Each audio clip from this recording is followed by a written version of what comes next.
جی جی جی وہ نا صبح نہار منہ جو کا دلیا لے، اللہ نہ کرے کسی کو السر ہو یا اس کی بڑی آنت میں اللہ نہ کرے کینسر بھی ہو، تو پہلے تھوڑا سا کوسا پانی، گرم پانی لے، نیم گرم، اس میں تھوڑی سی ہلدی لے، ہلدی آپ لیں آما ہلدی، بازاری ہلدی نہیں، اس میں ملاوٹ ہوتی ہے،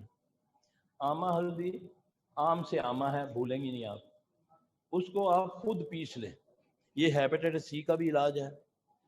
یہ اللہ نہ کرے بڑی آنت میں کوئی کینسر ہو یا کوئی بھی، تو انشاءاللہ اللہ اس سے شفا دیتے ہیں، اس کو کٹوا لیں یا خود کوٹ لیں، اس کو پھر کپڑ چھان کر کے اس کو کانچ کی بوتل میں ڈال دیں،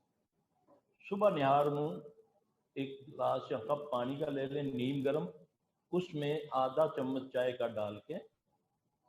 اس کو پی لیں، خاص کر اللہ نہ کرے جس کو تو ہیپیٹائٹس سی کا آخری سٹیج ہے نا، اس سے بھی اللہ اس کو شفا دے دے۔ ہاں جی، یہ تاثیر آپ نے گرم بنائی ہے نا، مزاج کو بھی نہیں دیکھا، یہاں پر یہ پانی لے گا، پانی اس کے مزاج کو چینج کر دے گا۔ ہاں، جب یہ ہیپیٹائٹس سی کا علاج ہے آخری، یہ کینسر کا علاج ہے آخری سٹیج کا، ٹھیک، پھر اس کے بعد وہ جو کے دلیے کا ناشتہ کریں، جو کے دلیے کو پانی میں بنا کے جب وہ لیوی بن جائے بالکل، پھر اس میں گرم دودھ تھوڑا تھوڑا ڈالتا جائے، اس کو پھینٹتا جائے، تھوڑی سی محنت کرنی پڑے گی، چند دن ایک ہفتہ کرنی پڑے گی، اللہ کے فضل سے 20 سال کا السر بھی ختم ہو جائے گا، ہاں جی، بڑی آنت تک، قبض تک ختم ہو جائے گی انشاءاللہ تعالی، یہ کر کے دیکھیں۔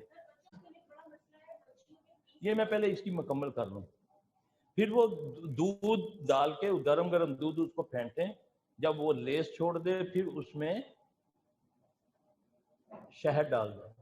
شہد ڈالنے کے بعد وہ بندہ اس کو نیم گرم کھائے، اللہ اس کو شفا دے دے گا۔ اگر کوئی بچی یا بچہ بہت کمزور ہے، جان نہیں پکڑتا، لاغر ہے، تو اس میں تھوڑی سی کھجوریں ڈال دیں تو وہ موٹی تازی ہو جائے گی انشاءاللہ تعالی۔ تو بیٹا ان کو رات کو سونے سے پہلے زیتون کی چھوٹی چمچ، زیتون کے تیل کی چھوٹی چمچ ان کے منہ میں ڈال دیں، انشاءاللہ قبض ٹھیک ہو جائے گی۔